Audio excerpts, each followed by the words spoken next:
Sky Veterans Alliance Roundtable.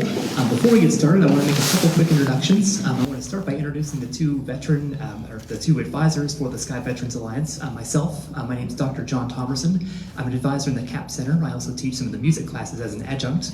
And joining us online is our other advisor, Professor Teresa Ward, and I'll turn it over to her.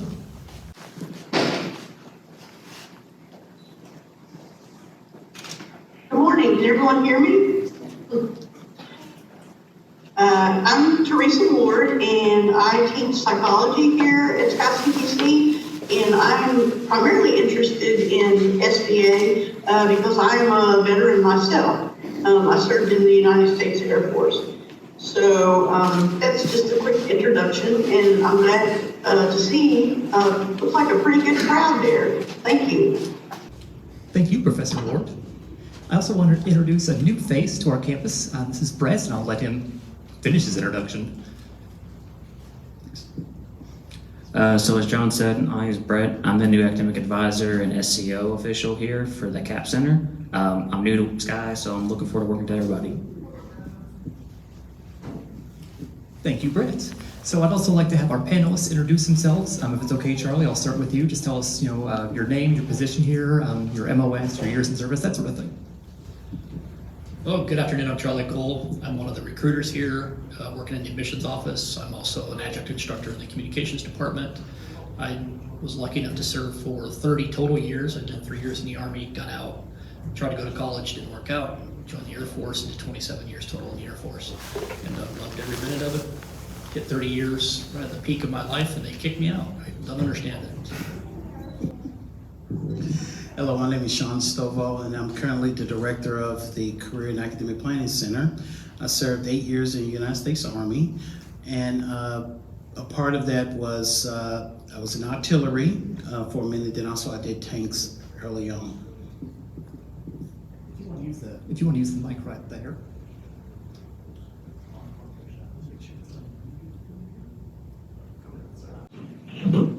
Okay, my name is Roberto Amador, one of the students here.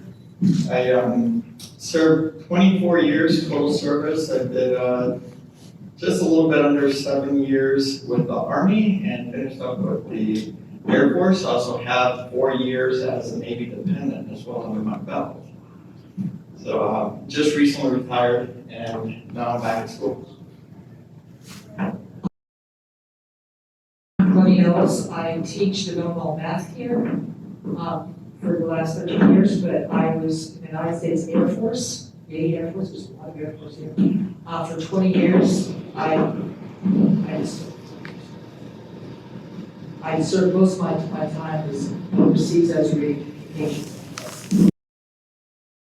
Excellent. Well, thank you all for volunteering your time and expertise to talk more about your experiences.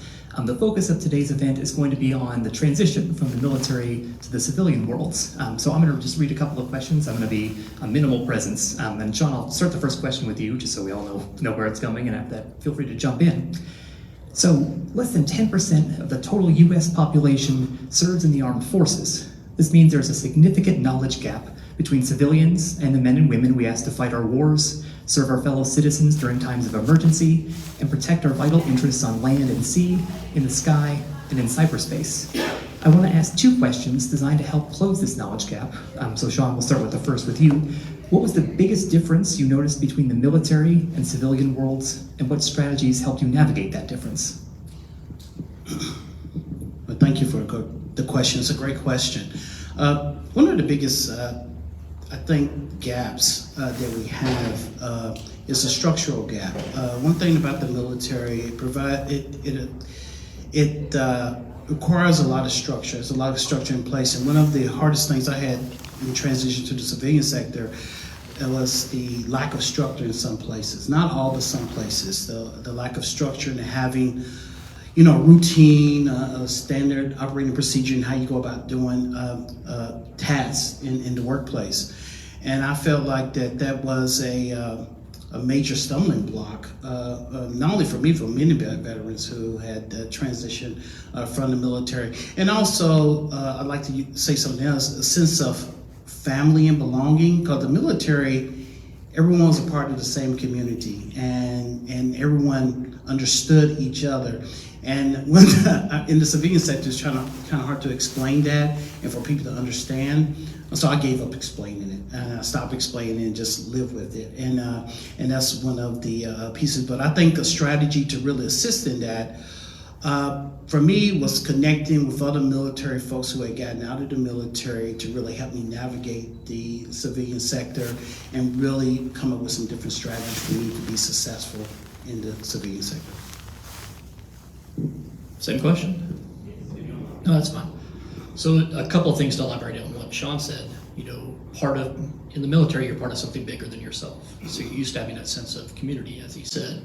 And in the civilian world, it depends on the organization that you either work with, volunteer at, or are participating with. So it's really trying to find that same sense of commitment to that sense of a greater than yourself. You know, what's the purpose, what's the mission, what are the values, or why we're doing what we do. And I've been able to find that, not necessarily in the positions that I've held prior to working at SkyCTC, but also in my volunteer efforts. I actually told the person processing me when I retired, when she asked me what type of job could she help me get. And I put down, I never want to work for a for-profit business. I want to volunteer and give my time. And that's where I've been able to find that same sense of community in my work, is in my volunteer efforts. The other thing is, and it goes somewhat to what Sean was talking about as far as structure, is the difference between how leadership and management are viewed. In the military, we're taught leadership. In the civilian world, they talk about managers and management. And to me, you manage things, but you lead people. And you know, it's a big distinction for me in being able to effectively communicate that to the civilian supervisory hierarchy, you know, and that different focus and trying to help them adapt to what's really most important. That's the people, not the things, because the people accomplish the things in the mission. That's been how I've tried to make my transition and adapt to each civilian enterprise that I've worked with, is that kind of focus. I can repeat the question if that would help.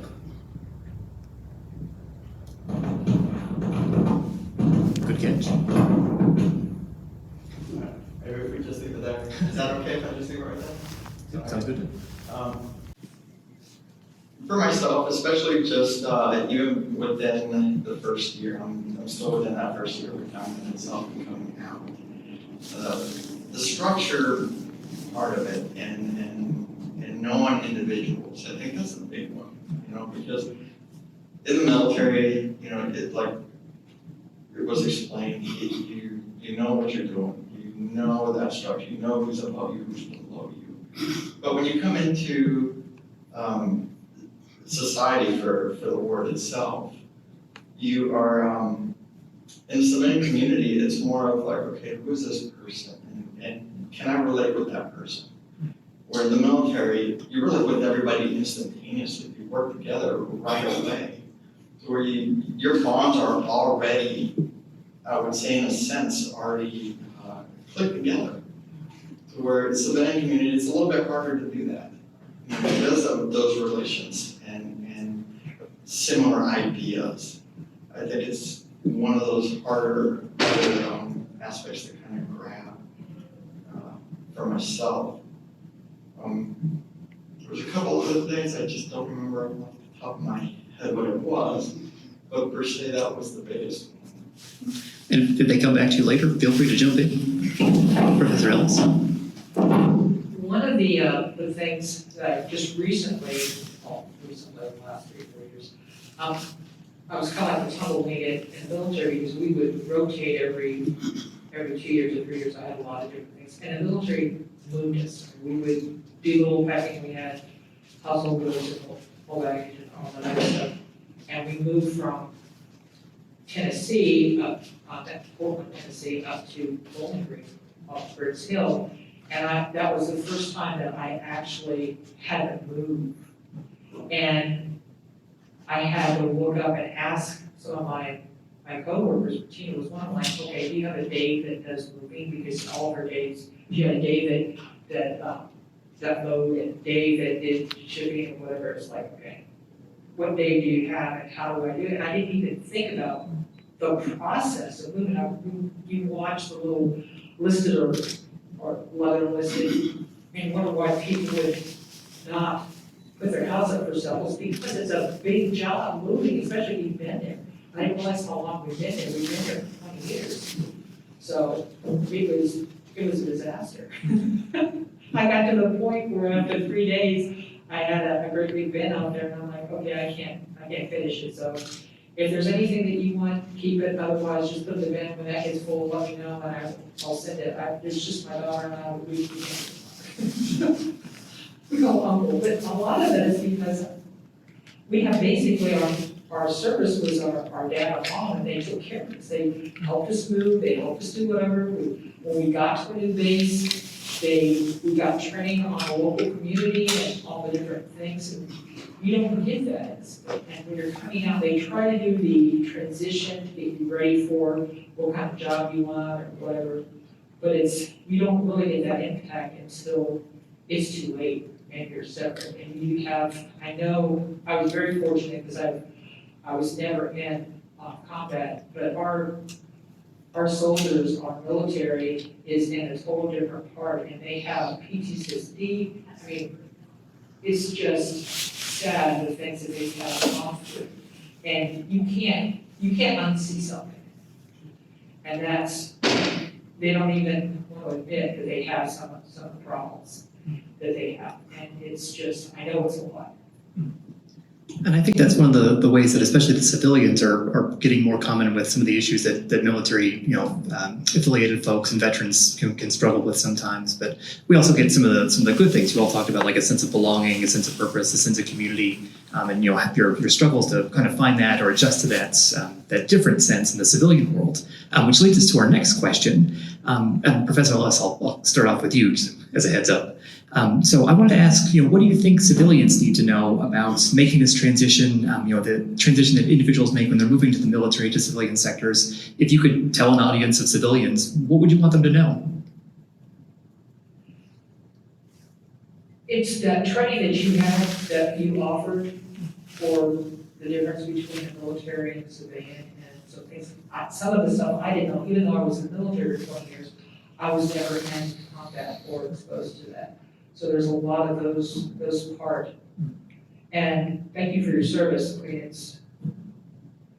there's a lot to it. There's a lot of things that you miss when you're in the military. You're overseas, you're away from.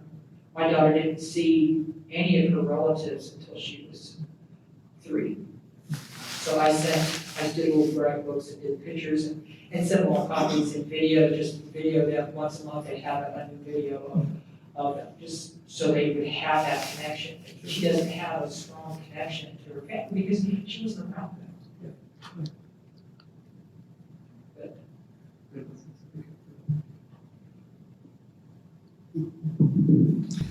Well, one thing that I think we could educate civilians on is that the veterans or military personnel are very hard workers.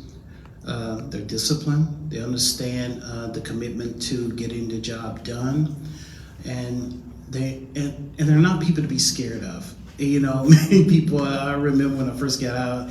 Folks would look at you thinking, "Oh, is this person going to snap at this particular time?" You hear things like that. That's stereotyping many veterans, and they are just hard workers, and they're committed to doing what they're doing. They're committed to service. Based upon the time they did serve in being a part of the military. And I would echo what you've said previously, and I would just add that you're getting a strong, capable, resilient professional who's used to coming to work and dedicating themselves to the mission of the day and for the organization, and how to tap in and harness that energy for the betterment of the team and the organization. But also, it's not a one-size-fits-all. Every veteran is different. Every veteran comes from a different service and a different exposure and a different background, and you can't treat them as one-size-fits-all. And the use of the term soldier to blanketly apply to every service member is off-putting. It's service member if you don't know their specific branch of service and what they did and things like that. Because soldier is not inclusive. It's exclusive of the other branches of service. So understanding the uniqueness of what every service member brings to that organization and tapping in and harnessing their energy, their experiences for the betterment of all. So just having more literacy about military and its function. Sure. And thinking as well is like the military itself also brings a lot of experiences. Not just personal experiences, but professional experiences as well. Just because, like, for example, I was a medical. I spent most of my years being a medic. I had opportunities to be into human resources, in recruiting, teaching as well. So we bring a lot of different skills, and just because we may not have, let's say, a degree in one certain area, doesn't mean that we don't know how to do it. And the service members out there, some may be police officers, but they may be going to school to become RNs. Some may be in mechanics, but going to school for electronics. And there's a lot of different skills that can be brought in, a lot of different, they're problem solvers. We're trained to be critical thinkers, so you take a look at a lot of service members, you give them a task, and they'll come up with 2 or 3 different ways to do it. And something that we're always taught, and the way we think is there is no answer. All right? There's a yes answer. You may not be able to do it, but it's a yes if I have this, this, or this. Yes, if I have this, this, or this. It's not a no, I can't get it done. It's a different mindset. Yes. I rotated so many different places, and every time I got to a job, as soon as you learn that position, you were training someone else and learning another one. So in case somebody's gone or went on leave, you'd be able to cover. So we have little packets. So when I went into education in the public school system, they would say, well, we need a little folder to make sure you have, in case you're out, you're already do that. I'm like, yeah, I already did that because that's what we always do in the military. Yeah, that's not a problem. And a lot of things I do is because of how I was in the military. So it seems like, from your varieties of time in service, your variety of branches and the experiences you had, one of the main common themes that I'm hearing is, the development of all these, what we call non-cognitive skills or soft skills. So resilience, a variety of experiences, coming into, to work hard, to be dedicated, which is great for civilians to know. And also, I hear what you're saying, Claudine, about, the thanking you for your service. Well, it kind of connects with what Charlie was saying. One way to thank is to understand that service, to have a sense of what actually these people are giving up, how the variety a soldier is going to be different from an airman, from somebody serving in the Navy. So just educating ourselves more and helping to close that knowledge gap seems something that all civilians can do. So the first couple questions focused on sort of the military folks talking to the civilian folks. I want to turn the focus to having you all, maybe connect with some of the students who are in line or maybe in person to talk a little bit about their transitions, how they can have a smoother transition, sort of benefit from your experience. And Roberto, if it's okay, I'll throw this first one to you so you have time to as a heads up. But it's clear that each of you has made or is currently making a successful transition. So I wanted to ask a series of questions geared towards, again, helping these veterans benefit from your experience. So Roberto, what did you learn the hard way about transitioning from the military world to the civilian world that you wish you would have known ahead of time? I thought about this question quite a bit, and a lot of it is coming into school itself. Being new to the student environment is, for myself, I took a lot of college classes with a lot of different schools. And sometimes those college classes don't transfer over. Mm-hmm. So I think, the last few years in service and coming out of service, I think I should have researched a little bit more in the schools and the programs that I was gearing into, to be able to transition that a little bit more.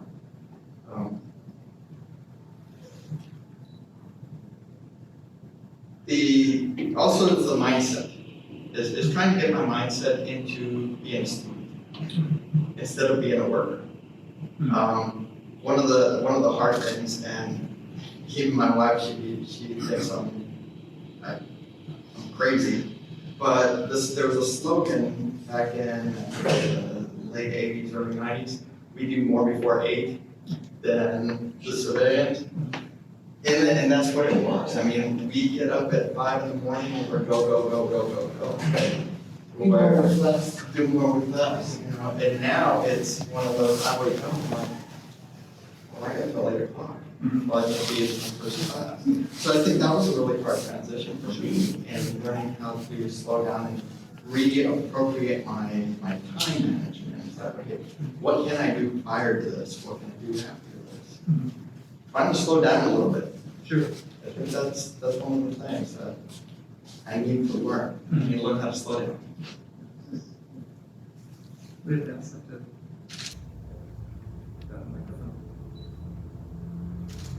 So let me remind you of the question. What did you learn the hard way about transitioning from the military to the civilian sectors that you wish you knew ahead of time? So to add on to what Roberto's talking about, it goes to the transition to school, because I had two separate transitions. I got out of the Army in 1985, went back to my hometown in Southern California, trying to go to college to become a paramedic. And this was well before the internet, it was well before anything helpful. And there was not a school certifying official who could help me navigate how to apply for VEEP, this generation, or my generation's GI Bill when I first got out. There was nobody had any veteran knowledge whatsoever at my college that I tried to go to. And it was very difficult. There was a lot of hurdles and obstacles that I had to navigate by myself.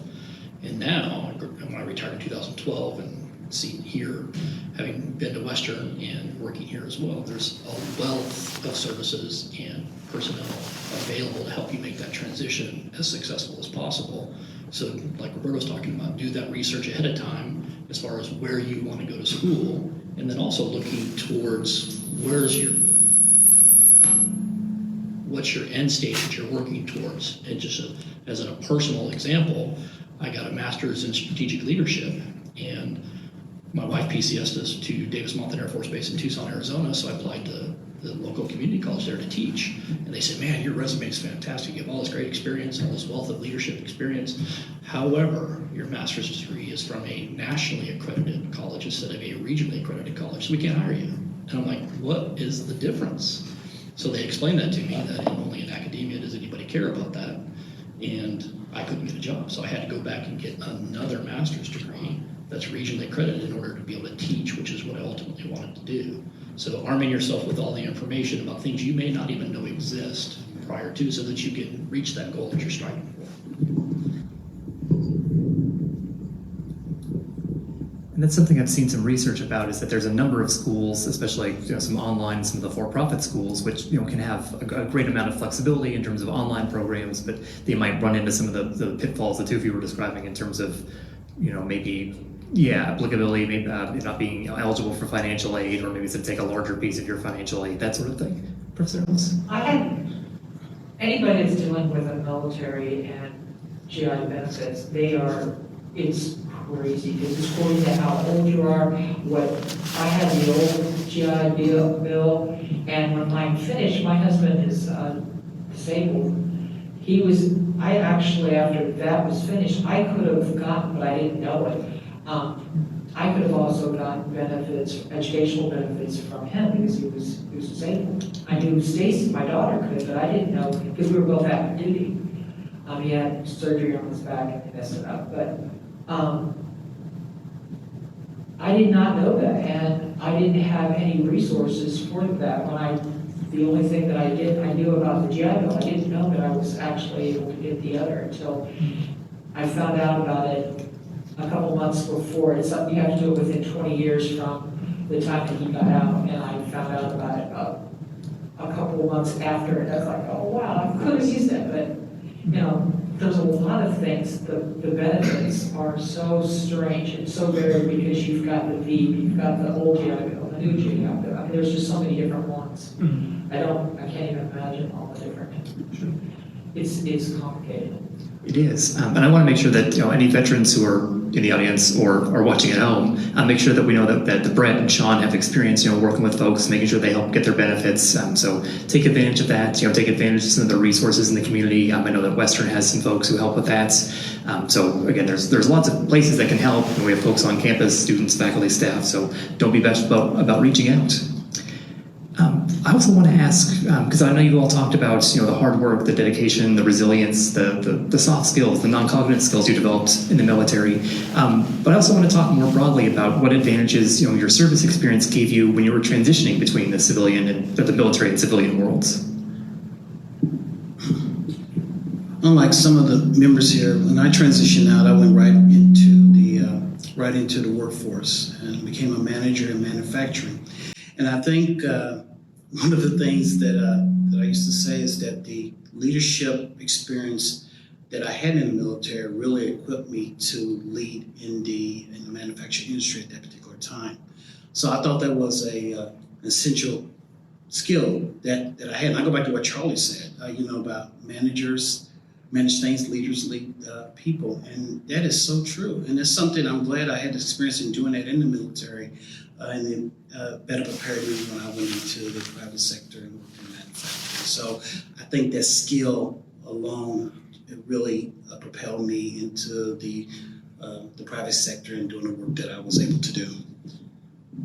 And I think one of the other skills that you bring is adaptability and the ability to see a bigger picture, where sometimes you work in an organization where the employees see only the task and only the actions of the day, and you can put it all together. And when a situation's in flux and there's chaos, you're not so perplexed as some of your fellow employees may be, because you're used to being in those situations that are very fluid, and you have that adaptability to be able to see through the issue to get to whatever the solution is for that specific day. So it's a wealth of experience and adaptability because of all the situations you've already been in, that you bring that sense of calm to an organization that may be experiencing not so much.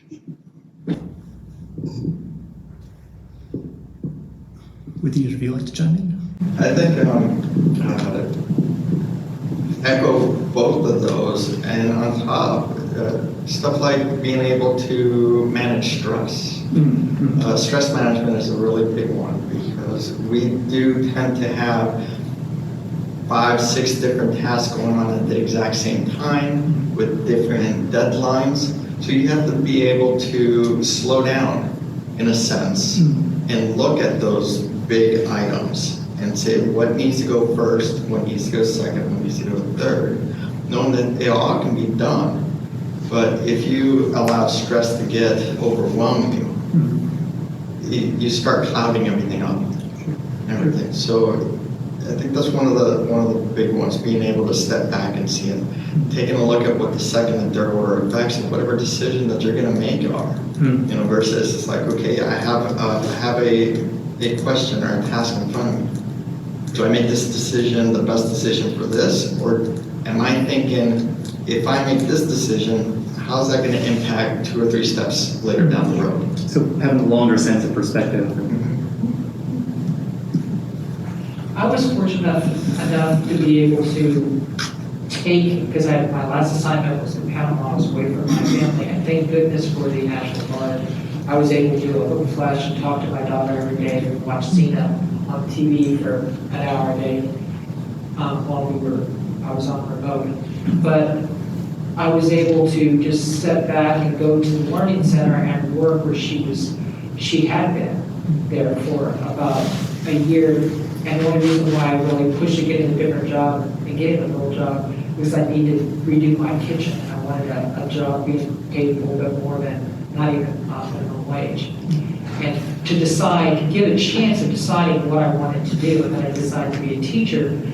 And I realized, now looking back, how obsessive I am, and Sean knows I am, because whenever I make blankets for someone, I have not just one little baby blanket, I have like tons of them. I can start making like 5 or 6 of them and give them to them. But I'm the same way at work. I do the same thing. When I have to do something, I do it in a couple of days and totally work on it, get it totally finished, do that.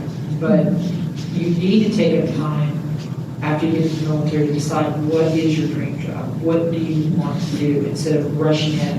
And I know this, my daughter's 30, and she's seen me through the military. She's seen everybody else, how businesses will fire somebody, short time right before they're going to retire, and they don't do it anymore. They're like, okay, I think 30 hours of work is better instead of 40, and they're looking back and saying it's not worth it, and they're more of our kids are living at home. And I think that's a good thing, because other countries are doing that, and that's a norm. I like having my daughter in my basement. She has a complete house there. Now she has a really full-time online job. But take that time when you get back to wait and decide what you want to do. It's okay to take a little time to decide what kind of job you want. You don't have to go straight into school, but decide what you want to do, the kind of job, and work on it, and the skills that you need to do. If you need to get an associate's degree, everybody doesn't have to have a 4-year degree. By the associate's degree, there's some of the programs that we have at Sky. It's done in 2 years, and they're getting paid a lot better than some of the people that have 4 years degrees. Or 9-year degrees. Yes. Are being paid more. Yes. So, try to find out what you like and take the time to try to figure out what you want. And that seems to connect with Roberto's comment from the previous question about, going slow and sort of adjusting to that life, making sure, you kind of look before you leap and do your research, do your homework, all that sort of stuff.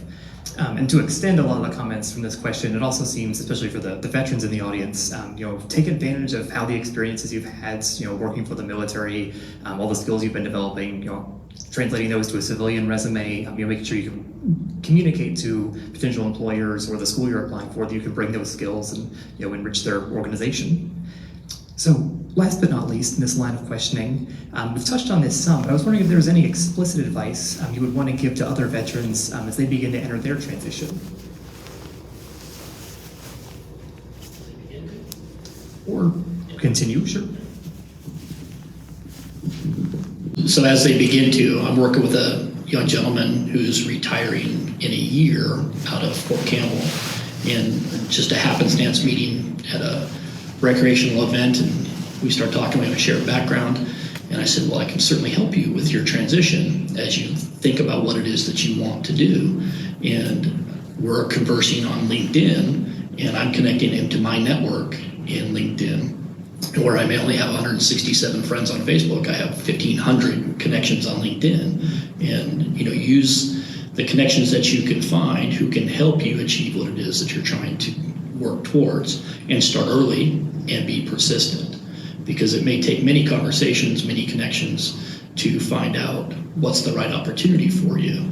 So building a true sense of what he's trying to accomplish, and then connecting to the right people in my network who they may be the right person for him, or it may be somebody they're connected with might have the right opportunity for him. And the more effort you put into that type of connections in the industry, the business, the arena that you want to go into, the greater your opportunity to find what it is the right fit for you. That's great. I'd just like to echo that, because that is so important. And, the military does a pretty good job in connecting people who are getting out to the civilian sector jobs. They try to take you through a process to assess, help you understand your MOS and how it connects to different opportunities. But I like to just build on what Charlie said. The network is so important. Take some time, pause, take some time to assess and understand how what you did in the military translates to the civilian sector. That's so important. And social media is a big part of it right now, connecting to the right connections out here to really get an understanding of that. And I think many folks who got it early on, we just didn't have a lot of that in transitioning out, but now they have so many tools out there to help connect the MOS to the different type of opportunities out here. Just to jump in real quick, for staff and faculty who are reviewing this, there's some new resources in the Green Zone training on Blackboards that are basically those resources. There's a network of folks online that provide career counseling, resume workshops, helping folks translate their military skills to civilian skills. So if you are looking for more information about that, it's in the Green Zone training on Blackboard. Networking is a really big one. I really do believe that the networking will lead to a lot of a lot of your questions are getting answered. And it's not just local either. I mean, the military community is global. We have friends all over the place. Even though we may not have seen an individual for 5 minutes, the next time you see them, it's like you've seen them for 10 years. I mean, it's just the type of environment we're in. It's just that shared experience. Everybody's gone through basic training. We have that shared experience, a deep bond. And I'm sure going to conflict, there's that bond. That's why they keep going back to different trips. And we've all gone through the same things. We're all trying to get to the same similar places. So you will reach out to somebody that's already gone through it. Sure. That, hey, I'm having trouble to find this resource, I'm having trouble to find that resource. Reach out to all of them, because somebody will have the answer for you. Or know somebody who does. Sure. It seems like networking is the common takeaway, but maybe even more basically than that, just don't be bashful about asking for help, drawing on the connections you've made, all that sort of stuff. Great. So for our last question, I want to conclude with a call to action. Sky has been expanding veteran services over the past several years. We host social events for veterans and their families. There's additional trainings for staff and faculty who work with veterans, such as this one. There's a textbook donation program that connects veterans with free books.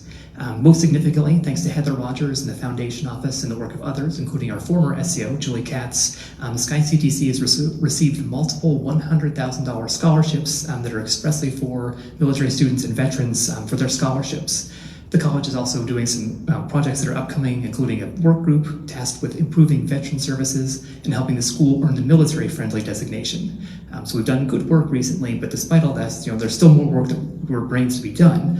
So from your perspective as faculty, as a student, as staff, what do you think that Sky could be doing to help better support veterans as they make their transition from service members to students? For myself, just coming out, I think Sky's been doing a great job. It was from when I first met Julie. She made the process for me simple. I came in apprehensive from the unknown. I did not know what I was getting into. We don't like going into something that we don't know what we're getting into. It was well over 15 years since the last step foot into a college classroom. So I didn't know how the grading schemes work. I didn't know what was supposed to, the learning environment is. Now that there's computers, I went to school, there were typewriters. So now there's all these resources. But laying down what my ideas, what my goals were, that advisor really sat down and was like, okay, well, this is what you need to do. You need to do this class, this class, this class, and this class. And my question was like, do you think you're going to be fine? You're going to be fine. So that confidence that she put through made me more confident to get into that classroom again. And even though I've done college classes before, that first year experience class, it was wonderful. That was my first class here. It was wonderful in the fact that it was slow enough for me to be able to get back into the learning, to learn what the resources of the school actually had, what offices did what, and where can I get information from, how does the library work. It also teaches individuals that are not military related how to manage their finances, how to do a budget. Things that even we've been doing for 20 plus years, I still took something out of that. And that made my transition to learning and getting into the second semester even easier. So I think the school is on track. We also have, we're talking about transition, we have some that are here as a National Guard and they are deployed. And that's something that also we need to recognize and how something can change. So I think there has to be something to let people know, because every base, even if they do get deployed or something, there's if they're going to a base, there's some kind of testing center or something that they can work with, the student, because I've done that. Even not in the military, but other students that go somewhere during the summertime, they go to a library, they go to whatever. And I know in the military, I took school while I was in the military, so I had, when I listed my colleges, I had like 6 different colleges, because every base had some. I had one class that was from Community College of Chicago, and that name changed like 6 times. But we also have to think about our people that are still active duty or National Guard. And that's one of the first things that the work group is planning on focusing on, not to tip the hand too much, but.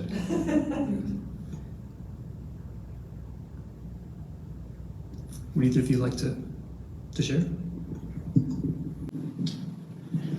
Apparently, I have something to say. I think we do a really good job.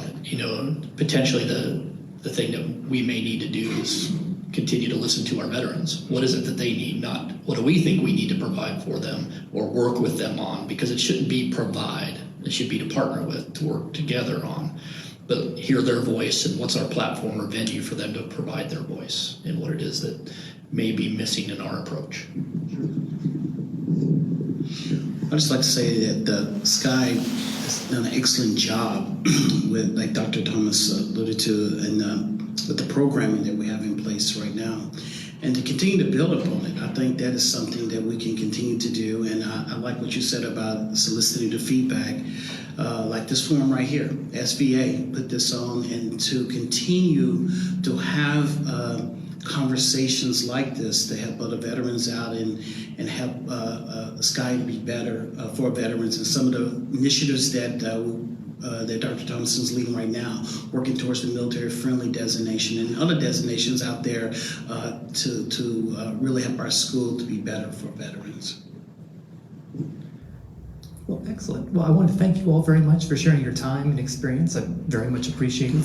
This recording is going to be saved and it'll be uploaded into the Green Zone training, so future generations of Sky employees and staff will have opportunities to benefit from your collective wisdom. But again, thank you very much. And if you have any questions, feel free to message anybody on the panel. I'm volunteering you all for this without you knowing, so feel free to message them or message myself or Brett if there's anything we can do to help. And thank you very much. Have a good day.